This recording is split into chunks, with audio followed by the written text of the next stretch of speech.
श्री स्वामी समर्थ। तुम्हा सर्वांचे माझ्या चॅनलमध्ये मनापासून स्वागत। स्वस्थ रहा, मस्त रहा आणि स्वामी सेवेत रममाण रहा। आजच्या व्हिडिओमध्ये आपण अक्षय तृतीयेबद्दल जाणून घेणार आहोत। शास्त्रांनुसार अक्षय तृतीया ही 3.5 मुहूर्तांपैकी एक मानली जाते।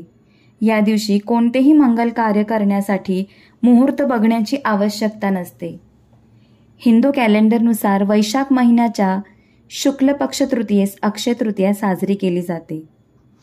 यावर्षी अक्षय तृतीयेच्या दिवशी अनेक शुभयोग बनत असल्याने या दिवसाचे महत्त्व देखील अधिक आहे। असे मानले जाते की या दिवशी आपण वस्तू खरेदी केल्याने अक्षय पुण्य प्राप्ती होते। आजच्या व्हिडिओमध्ये आपण साल 2024 मध्ये अक्षय तृतीया कधी आहे, पूजाविधी आणि काही खास उपाय यांबद्दल जाणून घेणार आहोत। पण त्यापूर्वी चॅनलला सबस्क्राईब करा। व्हिडिओ आवडल्यास लाईक आणि शेअर करायला विसरू नका। अक्षय तृतीयेचा शुभ मुहूर्त। यावर्षी अक्षय तृतीया शुक्रवार दिनांक 10 मे रोजी साजरी केली जाणार आहे। अक्षय तृतीयेस 10 मे रोजी सकाळी 4:17 सुरुवात होणार असून 11 मे रोजी सकाळी 2:50 ती समाप्त होणार आहे। पूजेचा मुहूर्त 10 मे रोजी सकाळी 5:33 पासून ते दुपारी 12:18 पर्यंत आहे। खरेदीची शुभ वेळ सकाळी 5:33 पासून रात्री 2:50 पर्यंत आहे।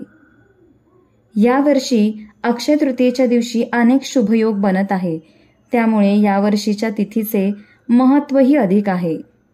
या दिवशी गजकेसरी योग, धनयोग, शशयोग, शुक्रादित्य योग आणि मालव्य राजयोग बनत आहे।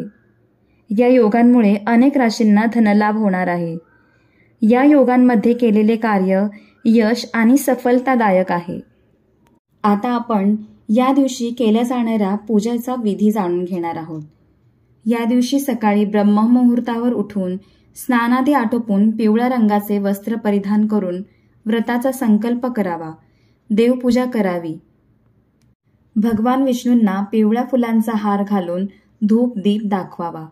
त्यानंतर विष्णू सहस्त्रनामाचा पाठ करून देवास खीर अर्पण करावी।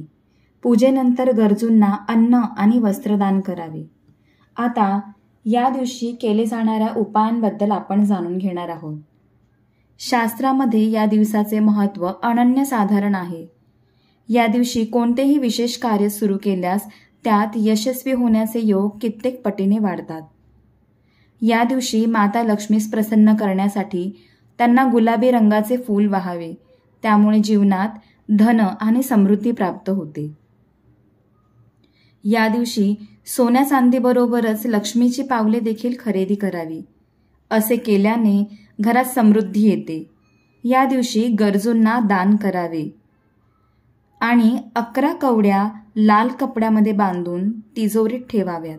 यामुळे माता लक्ष्मी आकर्षित होते आणि मातेची कृपा आपल्यावर अखंड राहते।